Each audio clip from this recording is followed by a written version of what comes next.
مشغول تھا، اپنے کام کاج میں یہ لگا ہوا تھا، اپنے دنیا کے معاملات میں یہ مصروف تھا، اس کو پتہ ہی نہیں تھا کہ جو ساری کائنات کا مالک ہے اس سے میں نے گفتگو چھوڑ دی ہے، میں اسی لیے تو اسے پریشان کیا، اے جبرائیل اس کی پریشانی کے صدقے اس کی ساری خطاؤں کو معاف فرما دیتا۔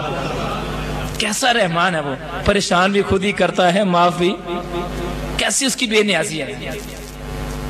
اچھا یہ جب سارا ماجرا خود ہی پریشان کرنا، خود ہی ٹھیک کرنا ہے، خود ہی اس پہ کرم کرنا، خود ہی اس کو بیماری دے دینا، اس کا سارا نظام جب کسی اللہ والے نے دیکھا نا، جب میاں محمد بخش صاحب رحمۃ اللہ تعالیٰ نے اسی بات کو دیکھا، جب وہ یہ سارے معاملے کو دیکھا تو آپ کی روح تڑپی، آپ ماتے اے تن میرا کنگی ہوئے ہیں، اے تن میرا زلف مہی دیواں۔ اچھا کیونکہ وہ ایک سوال ان کے اندر ایک وہ چیز پیدا ہوئی جس سے ان کے اندر نا اللہ والے جتنے بھی ہوتے ہیں نا یہ غیر شرعی بات کرتے نہیں، جب بھی قرآن بات کرتے ہیں یا قرآن کی بات کرتے ہیں یا حدیث کی بات کرتے ہیں، بات سمجھ آنے کی ہوتی ہے۔ چونکہ موضوع میں نے اور چھیڑا تھا، بات کہیں اور نکل گئی، اس کو سمیٹتے ہوئے بس یہ کہتا ہوں کہ آخر میں ایک بات کہتے ہیں جی سونا میرے دکھ وچ راضی۔ جب دیکھتے ہو پتہ ہے کہ مالک نے پریشان کیا ہے، مالک نے پریشان کیا ہے، مالک نے دکھ دیا ہے، ہمارے سامنے بندہ رہتا ہے، ساتھ کاروبار کرتا ہے، ساتھ نوکری کرتا ہے، پڑوس میں رہتا ہے یا دائیں بائیں رہتا ہے، عزیز و اقربا میں سے کوئی بھی ہے، اچھا خوشحال ہے، کھاتا بھی زیادہ ہے، پیتا بھی زیادہ ہے، رہتا بھی اچھا ہے، ساری آسائشیں اس کو ساری آسائشیں اویل کرتا ہے، دنیا کی کبھی پریشانی بھی نہیں آتی، اور ساری نمازیں پڑھتے ہیں، قرآن پڑھتے ہیں، نیک عمل بھی کرتے ہیں، پریشانی بھی ادھر آتی ہے۔ اسی لیے تو بزرگان دین نے جب یہ سارا ماجرا دیکھا تو دو لفظوں میں بات کو مکمل کر دیا کہ جی سونا میرے دکھ وچ راضی، میں سکھ نو چلے ڈاواں، کہ مالک اگر تو مجھے پریشان کرنے پر راضی ہے تو میں سارے سکھوں کو جلا دیتا ہوں۔ دیکھنی تو اس کی رضا ہے نا۔ تو میرے بھائی مسلمان ہونے کے ناطے کبھی پریشانی آ جائے، کبھی دکھ آ جائے، کبھی تکلیف آ جائے، کبھی مصیبت آ جائے تو اس کی عطا کی ہوئی مصیبت پر شکر کرنا، اپنے گناہوں کی ندامت کرنا، اسی کا نام تو ایمان ہے، کسی اور چیز کا نام ایمان نہیں ہے۔ اور دکھ کی حالت میں اور تکلیف کی حالت میں اور تنگ دستی کی حالت میں یہ کہنا ہے میں نمازیں بھی چھوڑ دیتا ہوں، میرا کیا قصور ہے، میں نے کون سا گناہ کر لیا اتنا بڑا؟ میرے بھائی یہ کفر یا کلمات ہوتے ہیں، ان سے اجتناب کرنا چاہیے، خیال کرنا چاہیے۔ اللہ کی طرف سے بندے کو پریشانی آتی ہے، مالک کی بندے کی پریشانیاں دور کرتا ہے، بلکہ میرا تو یقین یہ ہے، میرا ایمان اس بات پہ ہے کہ مالک جس کو پریشان کرتا ہے کرم بھی تو اسی پہ کرتا ہے۔ پہلے مالک کی زبان پر ایک نام تو آیا، وہ کوئی موسیٰ علیہ السلام رستے سے گزر رہے تھے تو گزرتے گزرتے ایک شخص دیکھا جس کے پاؤں کٹے ہوئے ہیں، ہاتھ بھی کٹے ہوئے ہیں، اور خالی جسم کا ایک حصہ اور کسی مکان کے کونے میں پڑا ہوا ہے۔ موسیٰ علیہ السلام قریب سے گزرے اور گزرتے گزرتے کہتا ہے موسیٰ تو اللہ کا نبی ہے اور ہے بھی کلیم اللہ، باتیں بھی مالک سے کرتا ہے، ذرا میری بات تو سن جا تو۔ موسیٰ علیہ السلام قریب کھڑے ہوئے، عرض کی واہ مالکہ تیرا کیسا نظام ہے باری تعالیٰ، اس نے کیا کیا اللہ تو ہی بہتر جانتا ہے، ہاتھ بھی نہیں اور پیر بھی نہیں ہے، ٹانگیں بھی کٹی ہیں اور بازو بھی کٹے ہیں، پھر بھی زندہ، اور پھر بھی دیکھ باری تعالیٰ تیرا بندہ، اللہ دیکھ یہ بھی تو تیرا بندہ ہے اور وہ بھی تیرا بندہ ہے جس کو اللہ آسائشیں عطا کرتی۔ بندہ کہنے لگا موسیٰ میرے رب سے پوچھ کے آنا، میرے رب سے پوچھ کے آنا کہ میرے لیے بھی کہیں جگہ رکھی ہے اس نے۔ میرے پوچھنے کا انداز دیکھیں کہ میرے رب سے پوچھ کے آنا، کوئی اس سے کہے تو صحیح کہ میرا ہے، کوئی کہہ تو دے، وہ تو منتظر ہے کہ کوئی بندہ میرا مجھے کہے کہ میرا، کہ بس رب میرا۔ مالک ماتا تو ایک مرتبہ کہہ میرا، میں کہتا ہوں گا میں تیرا میں تیرا میں تیرا میں تیرا۔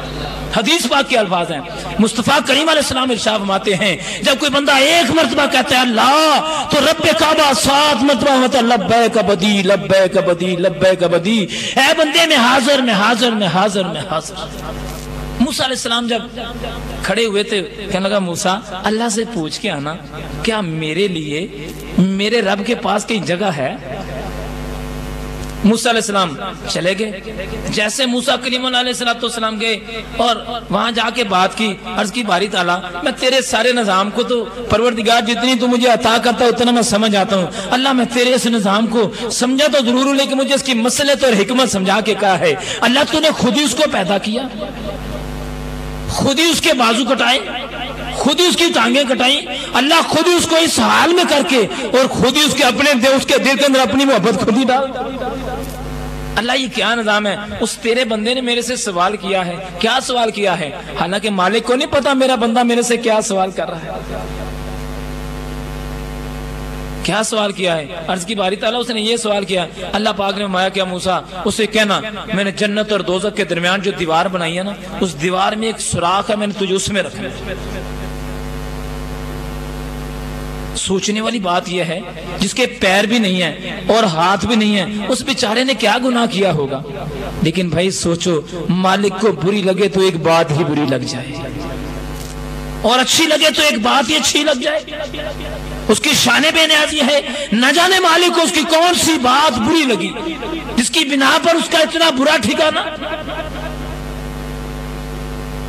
آج سوچو میرے بھائی, کوئی ہماری بات تو نہیں اس کو بری لگتی, کوئی ایسے کلام تو نہیں ہم کہہ جاتے جس سے مالک ناراض ہو جائے, کوئی ایسی بات تو نہیں کر جاتے جس کی بنا پر خالق ہمارے سے ناراض ہو جائے. ایسا تو نہیں اس کی حکم عدولی تو نہیں کر جاتے کہ دنیا کمانے کے چکر میں, پیسہ کمانے کے چکر میں ایسا تو نہیں ہم جھوٹ بولتے چلے جائیں,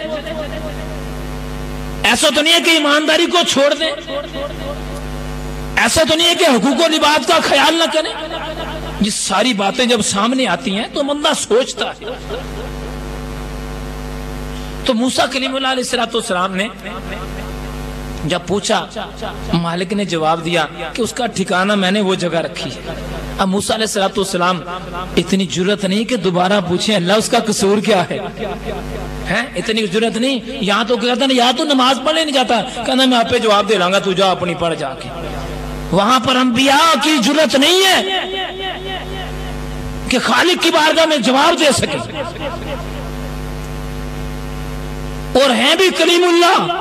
ایسے موسیٰ علیہ السلام, ایسے نبی جو کلیم اللہ ہیں, روح زمین پر نبی پاک علیہ السلام کی ذات اقدس کے بعد اگر کسی نے مالک سے پیار کیا ہے تو میرے موسیٰ کلیم اللہ نے کیا. ویسے تو تلک الرسل فضلنا بعضهم علی بعض, ہر نبی کا رتبہ اعلیٰ سے اعلیٰ ہے, ہر نبی کی شان اعلیٰ سے اعلیٰ ہے, لیکن کمال میرے مصطفیٰ کی شان ہے. تو موسیٰ علیہ السلام نے جب پوچھا, مالک نے فرما دیا. اب موسیٰ علیہ السلام افسردگی کی حالت میں, پریشانی کی حالت میں کہ مالک دیکھ وہ تیرا بندہ آخر تیرا ہے نا, اللہ آخر ہے تو تیرا, اور سوال بھی تیرے سے کر رہا ہے, تیرے سے سوال کرے اور خالی چلا جائے. لیکن جرت نہیں ہو رہی کہ میں پوچھوں کہ اللہ کیا معاملہ ہے. اللہ تیرا مانگتا, دل میں سوال, دل میں خیال کرے اللہ تیرا مانگتا, تیری بارگاہ میں سوال کرنے والا اللہ تیرا مانگتا اگر خالی چلا جائے تو باری تعالیٰ کیسا معاملہ ہے. کیا کہے گی دنیا کے مالک کا بندہ مانگتا مالک کی بارگاہ سے خالی آ گیا. اچھا, پیغام دینے والا نبی, پیغام خالق کو دیا جا رہا ہے, اور پیغام بھیجنے والی مخلوق, اللہ مخلوق نبی کے ہاتھ پیغام بھیجے, اور رب بھی ایسا رب ہو کہ اگر کوئی سوچتے میں بھی کہتے کہ تو میرا رب ہے تو رب قبول کر لے, تو بندہ جاگتے میں اس کی بارگاہ سے سوال کرے کیسے ہو سکتا ہے وہ خالی آ جائے.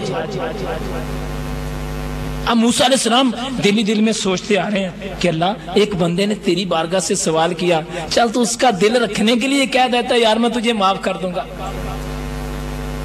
تو نے مالک فرما دیا کہ اس کا ٹھکانہ جو ہے جنت اور دوزخ کے درمیانی جو دیوار ہے اس میں ہے, وہ سوراخ ہے جس میں جہنمی, مطلب جہنم کی آگ جس سے آئے گی جھل جائے گا. اب وہ بندے کے پاس جب پہنچے تو بندے نے موسیٰ علیہ السلام کا چہرہ دیکھا اور مسکرا پڑا.